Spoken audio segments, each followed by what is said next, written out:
नमस्कार दोस्तों। आज है हमारा डे 13 ऑफ आंसर राइटिंग और आज हम लोग इंडियन पॉलिटी GS2 के एक क्वेश्चन को डिस्कस करेंगे। आज का डिस्कशन इसलिए थोड़ा ज़्यादा सिग्निफिकेंट है क्योंकि आज हम लोग देखेंगे कि रिजर्वेशन जैसे डिस्प्यूटेड टॉपिक पे किस तरह से एक बैलेंस आंसर हम लोग लिख सकते हैं। ठीक है, क्योंकि देखिए ऐसे टॉपिक्स में आपको बैलेंस रहना काफ़ी ज़्यादा ज़रूरी है। ठीक है, तो लेट्स सी आज का क्वेश्चन और उसका डिस्कशन, और इसका PDF आपको डिस्क्रिप्शन बॉक्स में वो टेलीग्राम चैनल का लिंक है वहाँ से मिल जाएगा। Let's start. Question is reservation policy is a logical and useful strategy for ensuring justice and providing equal opportunity for the socially oppressed group. ठीक है, समाज में कुछ ऐसे ग्रुप्स है, कुछ ऐसे क्लास है जिसको सदियों से उसको ऑप्रेस किया गया है। तो ऐसे लोगों के लिए रिजर्वेशन एक काफ़ी ज़्यादा लॉजिकल और यूजफुल स्ट्रेटजी है ताकि उसको जस्टिस मिल सके और उसको सोसाइटी में ऊपर उठने का इक्वल अपॉर्चुनिटी मिल सके। इसी बात को हमको डिस्कस करना है। डिस्कस टर्म जैसे ही आ गया तो हमें इसका पॉजिटिव इम्पैक्ट भी देखना है, इसका निगेटिव एस्पेक्ट भी देखना है और लास्ट में हमको एक फ्रूटफुल कंक्लूजन भी देना है। ठीक है, तो यहाँ तो 150 वर्ड लिखा हुआ है बट इसमें हम लोग नियरली 200 वर्ड तक जाएंगे ताकि आपको एक अच्छा आइडिया मिल सके। Let's start the discussion. ठीक है, देखिए सबसे पहले हमने क्या किया, एक बेहतरीन इंट्रोडक्शन से इसको स्टार्ट करते हैं। हम इंट्रोडक्शन को देखिए, मेरा हमेशा एक स्ट्रेटजी रहता है कि हम क्यों ना जनरलाइज से स्पेसिफिक की तरफ मूव कर सके। ओके, अब देखिए यहाँ पर हमने बता दिया कि इंडिया क्या है, one of the most oldest civilisation of the world है। आप इसी स्थान पर लिख सकते हैं कि इंडिया लार्जेस्ट डेमोक्रेसी भी है, जिसमें क्या है, बट हमने लिखा कि one of the most oldest civilisation of the world है, जिसमें क्या है कि पीपल को स्ट्रेटिफाई किया गया है डिफरेंट हायरार्की में। ठीक है, हायरार्की आप जानते हैं कि ऊपर से नीचा, स्ट्रेटिफिकेशन मतलब ग्रुपिंग कर देना। ठीक है, तो एक हायरार्की बना दिया गया है। ठीक है, स्ट्रेटिफाइड किया गया है डिफरेंट हायरार्की में, जिसमें क्या है कि some groups among them suffers subjugations and marginalisation since centuries. अब देखिए ये जो हायरार्की है, ये जो ग्रुप्स है, इसमें कुछ सब ग्रुप्स ऐसे हैं जिन्होंने सदियों से सब्जुगेशंस और मार्जिनलाइजेशंस है ना ऑपरेशन को फील किया है। तो ये मेरा रहा इंट्रोडक्शन। देखिए हमने क्या किया, इंट्रोडक्शन के माध्यम से उसको रिफ्लेक्ट कर दिया कि देख लीजिए भैया मैंने रिजर्वेशन की तरफ थोड़ा सा आंसर को ले जाना शुरू कर दिया है। ठीक है, अब आते हैं आगे रिजर्वेशन पॉलिसी पे। Reservation policy is a corrective step toward such groups who are not in position to compete openly for the employment and education opportunity. सही बात है, रिजर्वेशन पॉलिसी क्या है, एक करेक्टिव स्टेप है। किसके लिए, वैसे ग्रुप के लिए जो ओपनली कम्पीट नहीं कर सकता है, किस चीज़ के लिए, एम्प्लॉयमेंट के लिए। ठीक है, और एजुकेशनल अपॉर्चुनिटी जिसके पास ओपनली नहीं है। ठीक है, तो ये हमने बता दिया रिजर्वेशन पॉलिसीज़। उसके बाद देखिए रिजर्व, अब हम डायरेक्ट बॉडी वाले पार्ट पाते हैं। ये इंट्रोडक्शन का पार्ट हो गया 2 पैराग्राफ में। ठीक है, यूजुअली पहला पैराग्राफ इंट्रोडक्शन से था, दूसरा एक लिंकिंग पैराग्राफ कर सकते हैं उसको हम लोग। ठीक है, तो रिजर्वेशन पॉलिसी यूजफुल है इंश्योर करने के लिए जस्टिस और इक्वल अपॉर्चुनिटी प्रोवाइड कराने के लिए सोशली ऑप्रेस्ड पीपल को। किस तरह से, निम्नलिखित तरीकों से। आइए देखते हैं पहला क्या है। पहला है प्रोवाइडिंग अपॉर्चुनिटीज। किसके लिए, बैकवर्ड कास्ट को ये अपॉर्चुनिटी प्रोवाइड करता है to break the chain of operation. जो सदियों से उसका ऑपरेशन हुआ है, उस ऑपरेशन के चेन को ब्रेक करने के लिए ये अपॉर्चुनिटी प्रोवाइड कराता है। कहाँ पर, एक ऐसी सोसाइटी में जहाँ पर कास्ट आज भी एक डोमिनेंट फैक्टर है। ठीक है, तो हम ये लिख सकते हैं, देखिए यहाँ पर एक क्वेश्चन राइज हो सकता है कि भाई इंडियन कॉन्स्टिट्यूशन जो आर्टिकल 14 के अंतर्गत है, राइट टू इक्वलिटी यानी इक्वलिटी बिफोर लॉ। ठीक है, तो फिर ये डिस्क्रिमिनेशन क्यों, ये पॉजिटिव डिस्क्रिमिनेशन क्यों, तो हमने यहाँ बता दिया क्यों, क्योंकि आज भी हम एक ऐसे सोसाइटी में रहते हैं जहाँ कास्ट एक डोमिनेंट फैक्टर है। ठीक है, जैसे अब हमने क्या किया, यहाँ पर एक आर्टिकल का नाम लिख दिया। देखिए आर्टिकल जस्ट सप्लीमेंट होता है क्वेश्चंस में, ये मेन चीज़ नहीं होता है, article is not a main theme. ठीक है, ये बस सप्लीमेंट है। हमने दे दिया आर्टिकल 15 क्लॉज 4 जो कि फर्स्ट कॉन्स्टिट्यूशनल अमेंडमेंट से, ठीक है, इंडियन कॉन्स्टिट्यूशन में ऐड किया गया था, जिसका मतलब होता है कि जो ऑपरेस्ड मतलब जो सोशल मार्जिनलाइज पीपल है, गवर्नमेंट उसके वेलफेयर के लिए कुछ काम करेगा।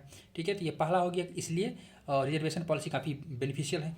दूसरा है equitable distribution of developmental benefits and resources. देखिए equitable distribution, not equal distribution. आप बहुत ही फेमस एग्जांपल सुने होइएगा कि अगर एक विंडो है, यहाँ क्रिकेट मैच चल रहा है, 3 पीपल है, एक का हाइट काफ़ी ज़्यादा है तो नीचे से डायरेक्ट देख पा रहा है, एक का हाइट थोड़ा सा कम है, तो क्या हुआ, उसको हमने एक टेबल दे दिया ताकि वो देख सके, और एक का हाइट बहुत कम है तो हमने क्या किया, उसको 2 टेबल दे दिया। This is the equitable distribution.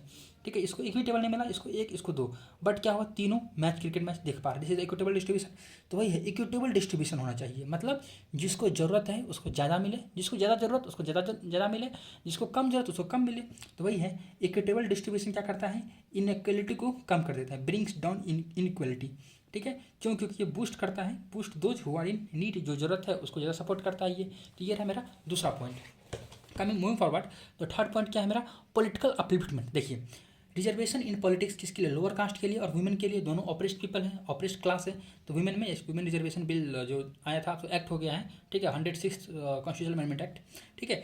जिसके कारण क्या होगा कि इस पार्टिकुलर ऑपरेस्ट ग्रुप से नए नए लीडर का इमरजेंस होगा, ठीक है, जो कि क्या कराएगा, एम्पावरमेंट कराएगा इन ग्रुप का, बोथ सोशली एम्पावरमेंट और इकोनॉमिकली एम्पावरमेंट। यानी हमने यहाँ पे क्या किया, पॉलिटिकल एंगल को सोशल और इकोनॉमिक एंगल से ऐड कर दिया, ठीक है। फोर्थ वन क्या है मेरा, देखिए, रिजर्वेशन सिक्योर करता है देयर मतलब जो बैकवर्ड क्लास है, ठीक है, there position in the upper strata of the society. अब देखिए रिजर्वेशन क्या करता है कि जो सदियों से backward class lower strata of society में रहा आया है वो अपलिफ्ट करके अपर स्ट्रेटा ऑफ सोसाइटी में पहुंच सके। जैसे देखिए आईएएस का एग्जाम है, रिजर्वेशन है लोअर कास्ट के लिए, क्यों, ताकि वो यहाँ से अपने आप को अपर स्ट्रेटा में डायरेक्ट प्रमोट कर सके, ठीक है। तो है secure their position in the upper strata of society, जो कि हेल्प करता है उनको to stabilise a new social order, एक नया सोशल ऑर्डर डेवलप करने में, to which they are kept apart since years, जिससे वो बरसों तक दूर रखे गए थे, ठीक है, ताकि एक नया सोशल ऑर्डर डेवलप कर सके वाया रिजर्वेशन जब वो अपर स्ट्रेटा में जाए तब, ठीक है। अब देखिए ये रहा बेनिफिट, बट क्वेश्चन का जो टेल था वो क्या था, डिस्कस। तो अब इसका रिजर्वेशन देने का हार्मफुल एस्पेक्ट क्या है तो वो भी हम डिस्कस करेंगे यहाँ पर। But at the same times जो क्रिटिक्स है वो अपोज करते हैं रिजर्वेशन को फॉलोइंग तरह से। पहला, ये कास्ट बेस्ड पॉलिटिक्स को स्ट्रेंथन करता है, ठीक है, और हाईलाइट कर देता है कि इसको कास्ट आइडेंटिटी को हाईलाइट करता है, ठीक है, जो कि डिस्क्रिमिनेशन फर्दर प्रमोट कर सकता है। दूसरा, रिजर्वेशन इन प्रमोशन, ठीक है, जैसे मतलब जॉब में बोलता है क्या, देखिए रिजर्वेशन, देखिए एक तो रिजर्वेशन होता है एंट्री पे, ठीक है, और दूसरा बोलता है प्रमोशन के लिए रिजर्वेशंस। तो ये तो यार डबल रिजर्वेशन का कॉन्सेप्ट हो गया। अगर आप हमेशा दो दो बार रिजर्वेशन ही दे रहे हैं तो ये तो मेरिटोक्रेसी के साथ, मेरिटोक्रेसी के अगेंस्ट है, मेरिट के साथ आप कॉम्प्रोमाइज़ कर रहे हैं, ठीक है। तो वही बताया गया है कि reservation in promotion is a kind of double reservation, जो कि देखिए डबल रिजर्वेशन हमने सिंगल इन्वर्टेड कॉमा में लिखा है, ध्यान दीजिएगा, ठीक है, जिसका मतलब होता है कि यहाँ हम कुछ और रिफ्लेक्ट कर रहे हैं, ठीक है, जो कि अगेंस्ट मेरिटोक्रेसी से। वैसे सुप्रीम कोर्ट या फिर कई सारे जो डिबेट है उसमें ये बोला गया है कि रिजर्वेशन इन प्रमोशन भी जरूरी है, क्योंकि यूजुअली जो लोअर कास्ट के लोग होते हैं उसका जॉब में एंट्री ही बहुत लेट एज से होता है, ठीक है, तो वो हायर पोस्ट पे नहीं पहुंच सकते हैं अगर उसको रिजर्वेशन नहीं दिया जाए तो रिजर्वेशन का जो एक्चुअल थीम है वही जो एक्चुअल गोल है वही अचीव नहीं हो पाएगा। इसलिए कुछ लोग बोलते हैं कि रिजर्वेशन इन प्रमोशन जरूरी है। आप अपना ओपिनियन कमेंट बॉक्स में दे सकते हैं।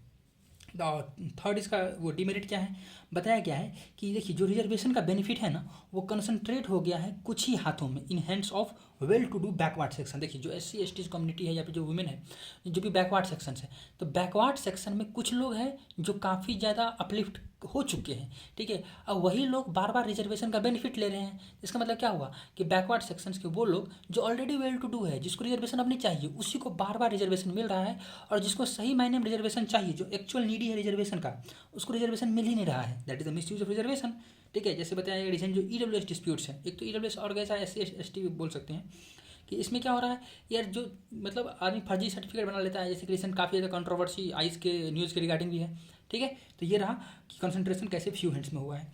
और लास्ट वन जो चौथा इसका डिसएडवांटेज है वो है discontent among the higher caste that may trigger the violence, ठीक है। अब कुछ हायर कास्ट के पीपल है जिसको ऐसा लग रहा है कि यार ये तो सदियों से मेरे साथ वो डिस्क्रिमिनेशन फिर से हो रहा है रिगार्डिंग द रिजर्वेशंस, और आगे और होते ही चले जाएगा, है ना, तो it may be turn to the violence, ठीक है। तो ये रहा चौथा पॉइंट। अब देखिए तो ये हमने दो पार्ट को डिस्कस कर लिया, लास्ट में कंक्लूजन को डिस्कस करते हैं जहाँ पर हम कुछ पॉजिटिव आइडिया के साथ क्वेश्चन को छोड़ेंगे कि हम ये कर सकते हैं, ठीक है। Without any doubt reservation prove to be a great equaliser in Indian society, सही बात है, बहुत सारे लोगों को आगे बढ़ने का मौका मिला, ठीक है, since independence, yet it has many loop holes. ये इस बात को हम डिनाई नहीं कर सकते हैं ना कि बहुत सारे लूप होल्स भी है जिसका फ़ायदा बहुत लोग उठा लेते हैं।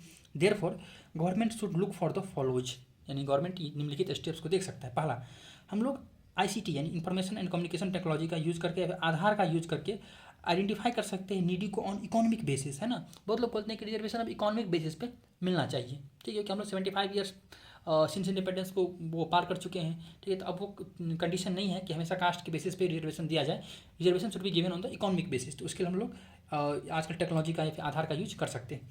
दूसरा, क्रीमी लेयर का आइडेंटिफिकेशन होना चाहिए among the SC ST also. देखिए जिस तरह से OBC में क्रीमी लेयर है तो क्रीमी लेयर रिजर्वेशन नहीं मिलता है, सिमिलरली SC ST में भी बहुत इंपॉर्टेंट पॉइंट है, सिमिलरली SC ST में भी क्रीमी लेयर को हम लोग आइडेंटिफाई कर सकते हैं, ठीक है, ताकि और उसको रिजर्वेशन से रोक सकते हैं, और जो एक्चुअल नीडी है उसको रिजर्वेशन दे सकते हैं। And third one is generation wise reservation to family. देखिए एक अभी अभी क्या हो रहा है ना कि कोई एक फैमिली है तो वर्षों से उसमें रिजर्वेशन दिया ही जा रहा है कंटिन्यू। तो हम ऐसा कर सकते हैं किसी फैमिली को फर्स्ट और सेकंड जनरेशन को रिजर्वेशन दे दे, फिर उसके बाद न दे, उसी में उसका बेनिफिट का फ़ायदा उठाएं। ठीक है, तो ये रहा हमारा आज का डिस्कशन। कैसा लगा आप कमेंट बॉक्स में बता सकते हैं। And thank you very much for the discussion.